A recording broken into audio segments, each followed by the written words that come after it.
주님은 목마른 사마리아 여자와의 대화를 통해서 생수에 대한 진리를 가르쳐 주셨습니다. 그 목마른 영혼에게 목마르지 않는 영생수를 마실 수 있는 비결을 가르쳐 주신 거죠. 주님을 만나 교제하고 영과 진리, 즉 성령과 예수님 안에서 하나님만을 온전히 예배하는 사람이 영원히 목마르지 않게 된다 하는 사실을 가르쳐 주신 겁니다. 비록 주님에 대한 온전한 인식은 아니었지만 이 여인은 사마리아 사람들에게 영원한 생수이신 주님을 소개해 주었습니다. 이 여인의 소개로 사마리아 사람들은 주님과 더불어 이틀이라고 하는 시간을 교제하게 되었습니다.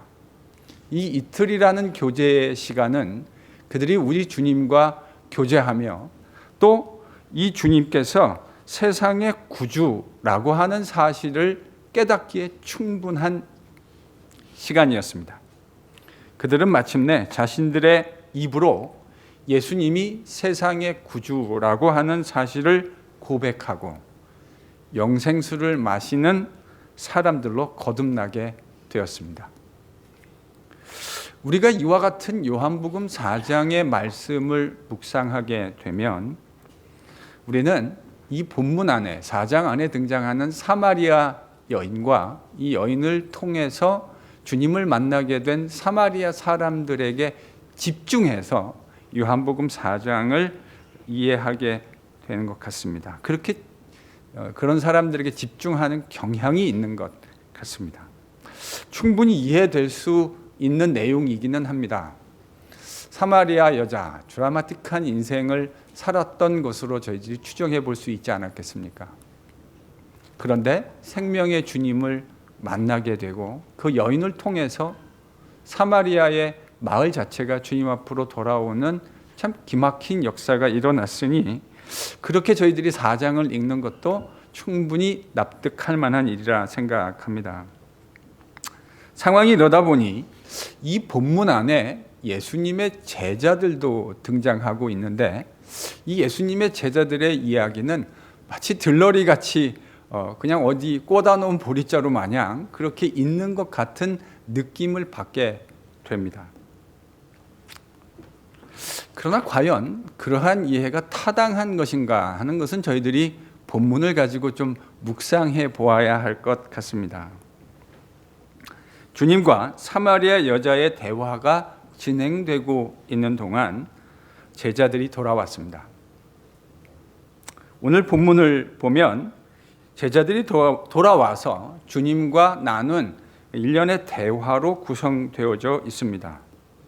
얼핏 보면 이 사마리아 여자의 이야기 그리고 이 사마리아 여자를 통해서 사마리아 사람들이 주님을 만나고 교제하게 되는 이 이야기 속에 제자들의 이야기는 좀 군더더기 같이 끼어 있는 것 같은 느낌을 받게 됩니다.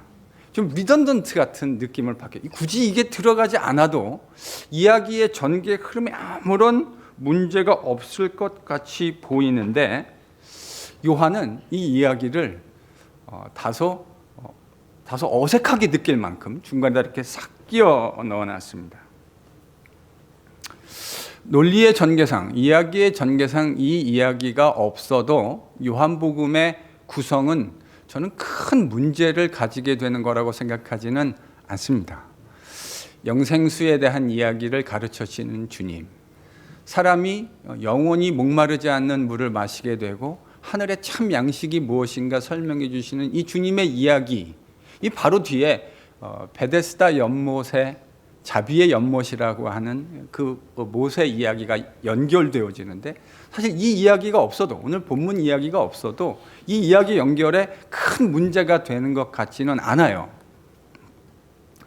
그런데 요한은 이 두 사건 사이에 예수님과 제자들이 나눈 이 대화, 비교적 상세한 대화의 내용을 소개해 주고 있습니다. 왜 요한은 자신을 포함한 예수님의 제자들과 주님이 나누었던 이야기를 이곳에 끼워 넣었을까요? 그 의도가 무엇일까 하는 부분을 저희들이 오늘 같이 함께 좀 묵상해 가야 할 것 같습니다. 27절의 말씀을 보면 지난주 저희들이 같이 묵상했죠. 요한을 비롯한 주님의 제자들은 주님께서 사마리아 여자와 이야기 나누고 있다고 하는 것을 어떻게 생각했습니까? 27절에 보면 제자들은 어떻게 그 광경을 이해하고 있죠? 이상하다고 생각했어요. 제가 전에도 언급했지만 핵심은 여자가 아닙니다. 여자와 이 얘기 나누었다 하는 것을 사람들이 이상하게 생각했다. 지금 그렇게 읽으시는 경향들이 종종 있는 것 같은데 핵심은 여자가 아니고요.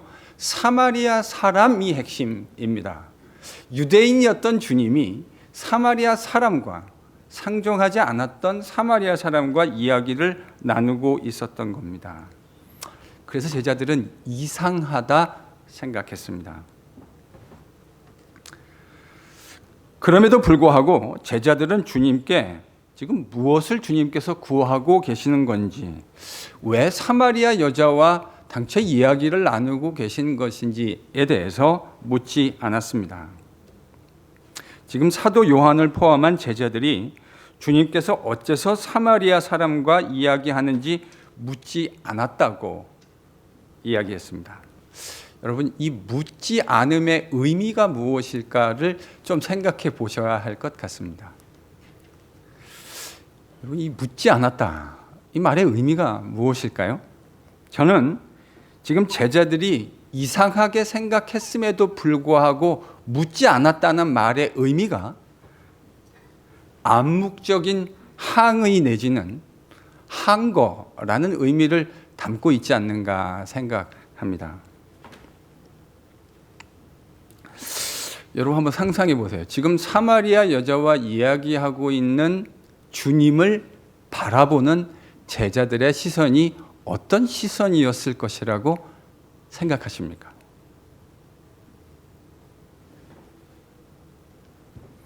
저는 그 주님을 바라보는 제자들의 시선과 마음이 불편한 마음이고 시선이었을 것이라고 생각합니다. 불편한 거예요. 사실 주님께서 원래 이 지금 사마리아를 통과하는 이 행로는 궁극적으로 주님이 어디를 지금 가시려고 시작되어진 여행이었죠? 갈릴리를 가시려고 했던 계획이었습니다. 유대 땅에서 갈릴리로 나아갈 때 그 당시에 거의 대부분의 유대인들은 사마리아를 지나가는 것이 숄컷이기는 했지만 그 길로 지나가지 않았습니다. 사마리아 사람들하고 상종하고 싶지 않았어요. 그들의 얼굴도 보고 싶지 않았습니다. 그래서 그들은 사마리아를 디투어해서 사마리아를 지나가지 않고 도리어 디투어해서 북쪽으로 올라가고 갈릴리 바다를 건너서 갈릴리 지역으로 이동했습니다. 그것이 가장 일반적인 여행 방법이었습니다. 그런데 주님이 갈릴리로 가자고 해놓고서는 그 행로를 사마리아를 통과해야겠다는 사실을 제자들에게 알려주신 순간부터 제자들은 불편했습니다. 저는 그랬을 거라고 생각합니다. 아니, 사마리아를 통과하지 않고 지나가는 우리 유대인들의 전통과 방식이 있는데 왜 굳이 사마리아를 통과하시려고 하는 것인가? 라는 그 사실에 제자들은 불편했을 것이라고 생각합니다. 이렇게 여행을 하고 있는데 사마리아 성 수가성이라는 우물에 도착했죠. 주님이 행로에 피곤하셨습니다. 때는 또 저녁 시간이 되어가고 있었어요. 그래서 제자들은 마을에 들어가서 저녁 먹을 찬거리를 좀 갖고 오는 것이 필요하다고 생각하고 마을로 들어가서 음식을 얻고 이제 주님에게로 돌아왔습니다.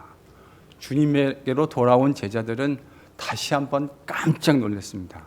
주님이 지금 뭐 하고 계시죠? 사마리아 여자와 우물가에서 이야기하고 계신 겁니다. 저는 이 광경을 본 제자들의 마음이 많이 불편했을 것이라고 생각합니다. 제가 만약에 예수님의 12명의 제자 가운데 한 명이었다고 한다면 그 당시에 저는 속으로 이렇게 생각했을 것 같아요. 예수 선생님, 좀 해도 너무하시네. 사마리아 지나간다고 했을 때부터 알아봤는데 사마리아 사람과 저렇게 이야기를 하시는 건 유대인의 랍비로서 너무하신 거 아닌가 하는 생각을 정직하게 했을 것 같습니다. 유대인들이 사마리아 사람들과 상종하지 않으려고 했던 데에는 여러분 분명한 이유가 있었죠.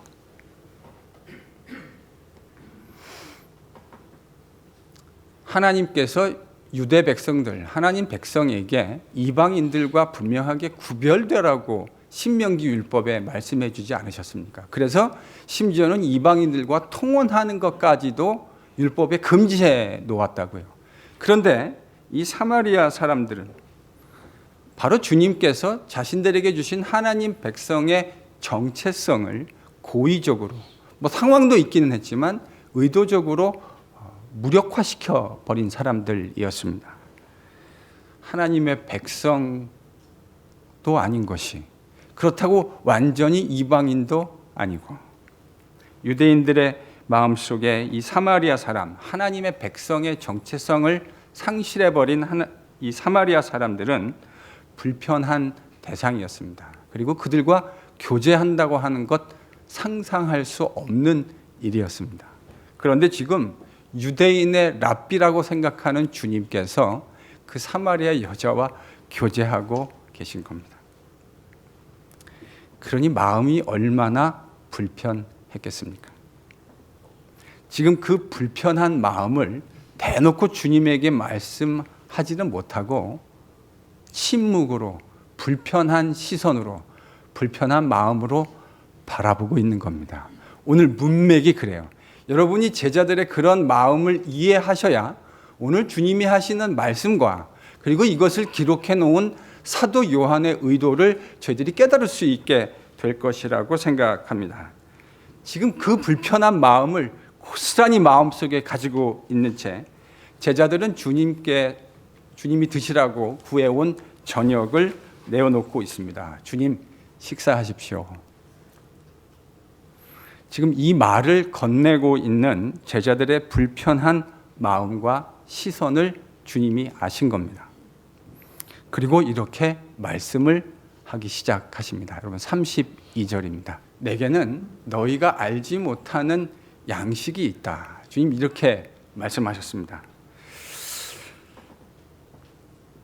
요한복음에 등장하는 유명한 주제죠. 주님께서 뭔가 영적인 진리를 얘기하시면 사람들이 그걸 이해하지 못하고 오해하는 이 이야기가 요한복음에서 계속 지금까지 빈번하게 등장했습니다. 거듭남의 진리를 말씀해 주실 때 니고데모는 주님이 말씀하신 그 거듭남이라는 말의 의미가 무엇인지 잘 모르고 오해했습니다. 수가성 여인에게 영원히 목마르지 않는 영생수에 대해서, 생수에 대해서 이야기해 줬는데, 말씀해 주셨는데 이 여자는 그 말의 의미가 무엇인지 잘 이해하지 못했습니다.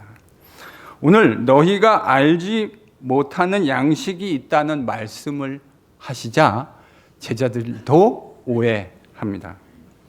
너희가 알지 못하는 양식이 있다는 말씀에 제자들은 누가 주님께 먹을 것을 가져다 드렸는가 하고 서로 수군대기 시작했습니다. 주님은 물이라고 하는 소재를 통해서 영생수에 대해서 가르침을 주셨던 것처럼 오늘 이제 양식이라는 소재를 가지고 참된 하늘 양식에 대한 진리를 제자들에게 가르쳐 주시고자 하시는 겁니다. 지금 제자들이 놓치고 있기는 하지만 꼭 깨달아야 할 중요한 진리를 예수님께서 이 양식이라는 소재를 통해서 가르쳐 주시고자 하시는 겁니다. 그렇다면 제자들이 깨달아야 하는 중요한 영적인 진리가 무엇일까? 저는 34절 이하가 그 이야기를 하고 있다고 생각합니다. 그 중에 중요한 것이 34절입니다. 그럼 34절을 저희들이 함께 읽겠습니다. 나의 양식은 나를 보내신 이의 뜻을 행하며 그 일을 온전히 이루는 이것이다. 그럼 여러분, 나를 보내신 이의 뜻은 무엇이고 그 하나님의 일이라고 하는 것은 도대체 무엇입니까? 교회에서 성도들과 이런저런 소그룹 다양한 세팅에서 이야기를 하다 보면 하나님의 뜻이라고 하는 이야기를 많이 하시는 것을 제가 듣게 됩니다. 대부분 그 하나님의 뜻이라는 게 문맥 속에서 이야기하는 게 달라요. 어떨 때는 상당히 추상적으로 이야기하실 때도 있는 것 같습니다. 그런데 요한이 이야기하는 하나님의 뜻이라고 하는 것은 매우 구체적인 내용입니다. 요한이 아예 그것이 어떤 것인지를 구체적으로 우리에게 설명해 주었습니다. 요한복음 6장 38절에서 40절을 찾습니다. 우리 주님께서 얘기하신 하나님의 뜻, 또 그리고 사도 요한이 이해한 하나님의 뜻은 무엇입니까? 우리 주님께 주신 사람 가운데 단 한 사람도 잃지 아니하고 마지막에 그를 다시 살리는 것입니다. 그 이야기를 요한은 39절에서 다시 이렇게 설명했습니다. 나를 보내시니, 예수님을 보내신 그 아들을 보고 믿는 자마다 뭘 얻게 되는 거예요? 영생을 얻게 되어지는 것. 이게 누구의 뜻이라고요? 이게 우리 주님을 보내신 아버지의 뜻이라고요. 추상적인 이야기가 아닙니다. 보내신 우리 주님을 보고 그를 믿어서 영생을 얻게 되어지는 것. 이게 요한이 이야기하는, 우리 주님이 이야기하는 하나님의 뜻입니다. 여기서 생각해 보아야 할 포인트가 한 가지 있습니다. 요한복음을 지금 기록하고 있는 이 시점에서 사도 요한은 예수님이 말씀하셨던 이 양식에 대해서 제대로 깨닫게 되었습니까? 아니면 깨닫지 못하게 되었습니까? 여러분 어떻게 생각하세요? 우리가 어떻게 생각해야 될까요? 아마 지금 이 이야기를 듣고 있는 상황에서는 요한이 잘 몰랐을 거예요. 그런데 요한복음을 기록하고 있는 이 시점에서 요한은 우리 주님을 보내신 아버지의 뜻을 정확하게 알고 있는 겁니까? 당연히 알고 있죠. 그러니까 기록을 했죠. 요한은요, 저는 이 시점에서는 모르고 있었을 것이라고 생각합니다. 그런데 이 사건을 지나가면서 정확하게 어느 시점이라고 말하기는 매우 어렵겠지만 이 소위 사마리아 사건을 지나가고 예수님의 십자가의 죽음과 부활 사건을 지나가면서 요한은 이 하나님의 양식이 무엇인지를 제대로 깨닫게 되어진 거예요. 분명히 그 아버지의 뜻을 깨닫게 된 것이 틀림없군요. 그러니까 이렇게 분명하게 기록해놨죠. 아버지의 뜻이 뭐라고요? 아들을 보고 믿는 자마다 하나도 놓치지 않고 모두가 다 뭘 받게 되는 거예요? 영생의 삶을 누리게 되는 것. 그것이 아버지의 뜻입니다. 그리고 그 아버지의 뜻을 이루는 것이 뭐라고요? 그게 바로 하늘 양식이라고요. 제자들이 지금 그걸 모르고 있기 때문에 주님께서 그 사실을 가르쳐 주시려고 하신 겁니다. 저는 사도 요한이 사마리아 사건, 이 사건을 지나가면서 그 사실에 대해서 점차적으로 알게 되었을 것이다 생각합니다. 제자들이 그 중요한 진리를 지금 깨닫지 못하고 있으니까 주님께서 이 양식이라는 소재를 가지고 영적인 양식의 진리를 이야기해 주고 계시는 겁니다. 주님은 자신과 교제하는 것을 통해서 목마른 사람들이 영원한 생수를 마시게 하기 위해서 이 땅에 오셨습니다. 그들을 하나님만을 예배하는 온전한 예배자로 새롭게 창조하시기 위해서 이 땅에 오셨습니다. 그거를 요한복음은 뭐라고 부르고 있다고요? 영생. 하나님만을 예배하는 새로운 창조의 피조물로 새로운 성전이신 예수님 안에서 온전히 예배하는 사람의 삶으로 살아가게 되어지는 것, 그것을 요한복음은 영생이라고 부르고 있습니다. 바로 그 일을 위해서 이 땅에 오셨습니다. 그리고 지금 그 일을 예수님은 누구와 함께 이루어 가시기를 원하시는 걸까요? 제자들과요.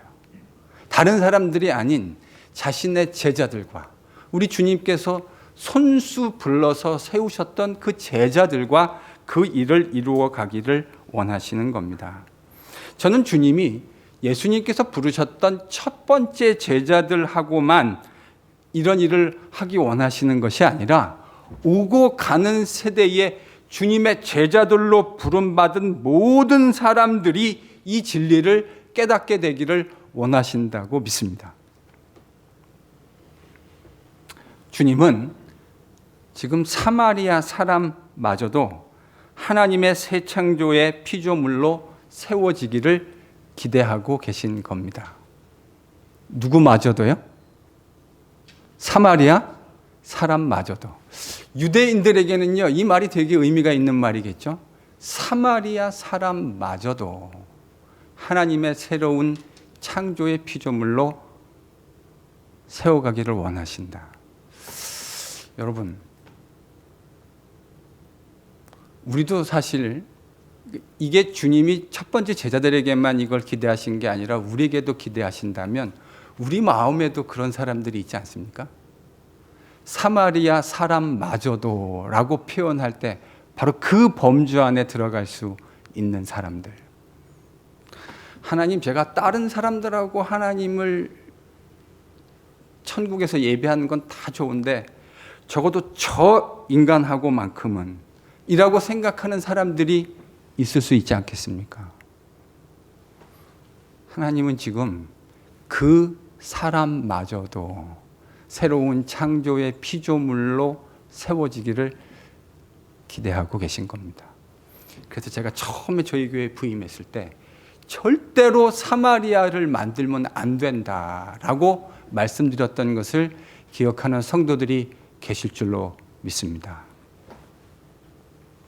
주님은 사마리아 사람마저도 하나님만을 예배하는 새로운 창조의 피조물로 만들고 싶으셨습니다. 그런데 지금 주님의 제자들이 그 일에 관심이 있습니까? 없습니까? 제자들은 그 일에 관심 없습니다. 관심이 없는 정도가 아닙니다. 그 일을 끔찍이도 싫어합니다.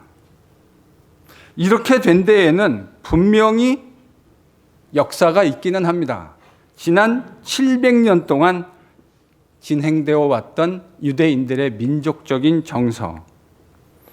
그들은 그 이유 때문에 사마리아 사람들하고는 상종도 하지 않았습니다. 그들의 얼굴을 보는 것도 싫었어요. 그래서 그 땅을 통과해야 하는 상황이 주어졌어도 일부러 그 땅을 피해서 갔다고요.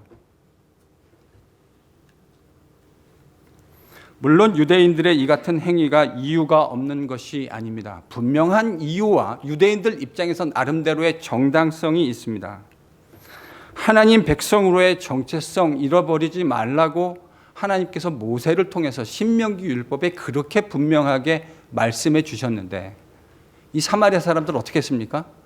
그 하나님 백성의 정체성을 다 상실하고 지난 700년 동안 살아왔던 사람들 아닙니까? 하나님의 말씀을 저버린 사람들입니다. 그런데 우리가 어떻게 하나님 백성으로 저들과 함께 교제할 수 있겠는가?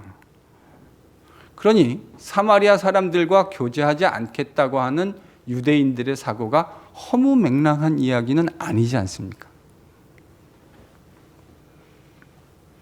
이런 역사적 관점에서 보면 사마리아 사람들을 새 창조의 피조물로 지어가시려는 하나님 아버지 그리고 우리 주님의 마음에 이 사역에 가장 큰 방해가 되는 사람이 누구일까요? 말할 것도 없이 예수님의 제자들입니다. 그 사역을 함께 감당해 주기를 아버지 하나님은 기대하시고 우리 주님도 그렇게 간절히 원하고 있는데 정작 제자들은 그 일에 가장 큰 방해물이 되어져 있습니다. 그래서 주님은 일부러 제자들과 함께 사마리아 전도 여행에 나서신 겁니다.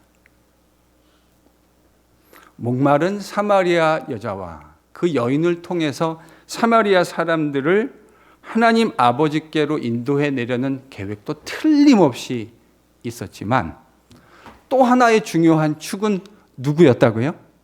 제자들이요. 그 하나님의 일들을 이루어내야 하는데, 그것이 하나님의 영적인 양식인데 제자들이 그 일에 관심이 없을 정도가 아니라 그 일을 가장 싫어하는 사람들이 되어버렸잖아요.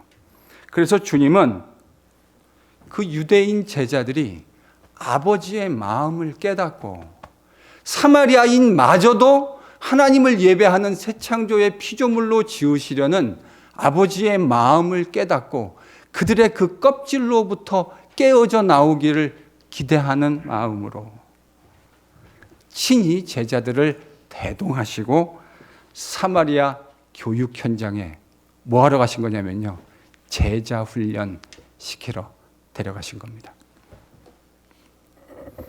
연이어 등장하는 35절에서 38절의 추수와 연관된 말씀은 저는 마땅히 문맥 속에서 이해되어야 하는 것이 옳다고 생각합니다. 추수가 당장 임박해 있다고 하시는 주님의 말씀은 분명 사마리아 여자를 통해서, 그 여인의 전도를 통해서 추수하게 될 사마리아 사람들을 염두에 두고 있는 표현입니다. 주님 말씀대로 제자들은 이제 놀라운 추수의 사역을 눈으로 목격하게 될 겁니다. 사마리아 여자를 통해서 주님을 만나게 되고 주님과 교제하게 된 사마리아 사람들이 하나님을 참되게 예배하는 새 창조의 피조물로 지어지는 그 놀라운 역사를, 그 사역의 현장을 눈으로 보게 될 겁니다. 이 일들을 경험해 가면서 우리 주님은 제자들이, 다른 사람들이 아니고 제자들이 주님이 말씀하시는 그 영적인 양식에 눈을 뜨게 되기를 기대하셨던 겁니다. 지금 그 이야기를 사도 요한이 기록해 주고 있는 겁니다. 여러분, 사도 요한은 그 사건의 당사자입니다. 사도 요한 입장에서 지금 자신이 기록하고 있는 이 이야기는 자신을 비롯한 제자들의 과거 부끄러운 이야기입니다. 부끄러운 것을 밖으로 드러내고 싶은 사람 우리 가운데 아무도 없습니다. 더더욱이 이렇게 공공연하게 자기를 포함한 제자들의 부끄러운 이야기를 지금 요한이 뭘로 기록했다고요? 뭘로 기록했습니까? 글로요. 물론 요한이 자기가 쓴 글이 성경이 될는지 알았는지 몰랐는지는 저도 잘 모르겠습니다. 저는 아마 몰랐을 것이라고 추측합니다. 자신의 치부를 드러내는 것을 좋아하는 사람 세상에 아무도 없습니다. 그런데 요한은 지금 자기를 비롯한 제자들의 과거 치부를 아주 적나라하게 드러내주고 있는 것 아닙니까? 그럼 질문해 봐야죠. 요한이 왜 이 치부를 이렇게 적나라한 패션으로 우리에게 이야기해 주고 있는가? 그것은 부끄러운 과거이기는 하지만 오고 가는 세대의 우리 같은 주님의 제자들이 이 글을 읽고 자신들이 과거 놓치고 있었던 그 진리를 분명한 언어로 깨닫게 되기를 소망했던 것 아닐까요? 아니, 왜 자신의 치부를 이렇게 적나라하게 드러냈습니까? 자신들이 과거 놓치고 있었던 그 영적인 진리, 사마리아 현장을 다니며 주님께 받은 그 제자 훈련을 통해 깨달은 그 진리를 다음에 오는 예수님의 제자들은 결코 놓치지 않고 그 진리를 확실하게 붙들기를 요한이 소망했기 때문에 이것을 기록해 놓은 것 아니겠습니까? 그는 사마리아 사건을 경험해 가면서 예수님의 십자가의 죽음과 부활이라고 하는 사건을 경험하면서 진짜 중요한 영적 양식이 무엇인지 깨닫게 된 겁니다. 그래서 자신을 포함한 과거 주님의 제자들의 그 부끄러운 이야기를 적나라하게 기록해 놓았습니다. 그것이 무엇입니까? 우리 주님을 보내신 아버지의 뜻을 이루는 것. 그것이 바로 하나님 백성의 진정한 양식이라고 하는 사실을 이야기해 주고 싶었던 겁니다. 그 주님의 말씀을 다시 한번 읽어 드리겠습니다. 나를 보내신 이의 뜻은 내게 주신 자 중에 하나도 잃어버리지 아니하고 마지막 날에 다시 살리는 이것이니라. 내 아버지의 뜻은 아들을 보고 믿는 자가 영생을 얻는 이것이니라. 이것이 하나님 백성이 그의 마음속에 한순간도 잊어버리지 말아야 할 가장 중요한 영적인 양식이라고 하는 사실을 우리 주님은 제자들에게 가르쳐주고 싶으셨고, 사도 요한은 후에 이 사마리아 사건을 겪으며 우리 주님의 십자가의 죽음과 부활이라고 하는 사건을 지나가면서 하나님의 뜻, 예수 그리스도를 바라보고 믿는 모든 자가 영생을 누리게 되어지는 것, 바로 이것이야말로 하나님의 백성이 누려야 할 가장 영광스러운 모습이며 하나님이 우리에게 주신 하늘의 영적 양식이라고 하는 사실을 깨닫게 된 겁니다. 그래서 사실은 이 스토리 라인에 다소 부가적인 것으로 끼워든 것 같은 느낌이 들매도 불구하고 자신의 치부와 제자들의 치부를 매우 노골적으로 기록해 놓은 겁니다. 하나님만을 예배하는 새 창조의 피조물로 지어져서 주님과 함께 영원한 생명을 누리게 되는 바로 그 일, 바로 그 일이 하나님의 백성이 누려야 할, 먹어야 할 진정한 참된 양식임을 믿을 수 있는 우리가 될 수 있기를 소망합니다. 이 사실을 주님의 제자들이 깨달아야 하는데, 과거 자신들이 그랬던 것처럼 제자들, 오고 가는 세대의 많은 제자들이 이 중요한 영적인 진리를 놓치고 살아갈까 봐 사도 요한은 자신의 부끄러운 이야기, 그러나 너무나 중요한 영적 양식에 대한 이야기를 우리에게 일부러 삽입해서 기록해 주었습니다. 우리가 영원히 썩지 아니하는 양식을 잃어버리고 혹 살아가게 되지 않을까 하는 마음에 저는 이 이야기를 요한이 기록했을 것이라고 생각합니다. 이 본문 말씀을 묵상할 적마다 저는 사도 요한의 의도가 무엇인지를 깊이 생각하곤 합니다. 다양한 이유로 유대인들은 사마리아인들을 배격하고 살았습니다. 하나님의 양식이 무엇인지 관심 없이 예수님의 제자들은 살았습니다. 우리도 다양한 이유로 하나님의 양식이, 그 영적인 양식이 무엇인지 관심 없이 살 수 있는 가능성이 농후한 사람들 아닙니까? 제발 그러지 말라고. 하나님의 영적인 양식이 무엇인지 정확하게 기억하라고 요한은 우리에게 사실을 기록해 주었습니다. 바쁜 일상 속에서도 우리가 영원한 생명의 삶을 누리길 원하시고 그 하늘 양식, 썩어지지 아니하는 양식에 우리의 삶의 목표가 고정되기를 원하시는 아버지의 마음을 기억하실 수 있기를 소망합니다. 옆에 분에게 이렇게 권면해 주시겠습니다. 아버지의 뜻은 아들을 보고 믿는 자마다. 액센트를 한번 주실까요? 믿는 자마다. 영생을 얻는 것입니다. 여러분, 이게 우리가 날마다 먹어야 할 하늘 양식입니다. 이 하늘 양식으로 충만하고 주님과 교제하는 사람은 절대로 배고프지 않습니다.